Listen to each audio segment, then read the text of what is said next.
Welcome to another how-to video.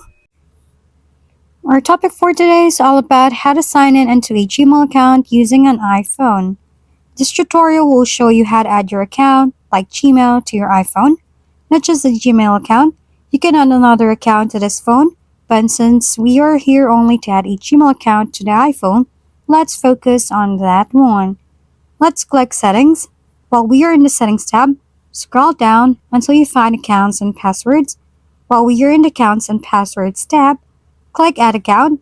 As you can see, this is all the account that you can add to your own iPhone. Since we are here to add a Gmail account, let's choose Google. You just have to enter your credentials to add your Gmail account to your iPhone. Your email, password, and sometimes Gmail needs verification to ensure that you are the one logging in.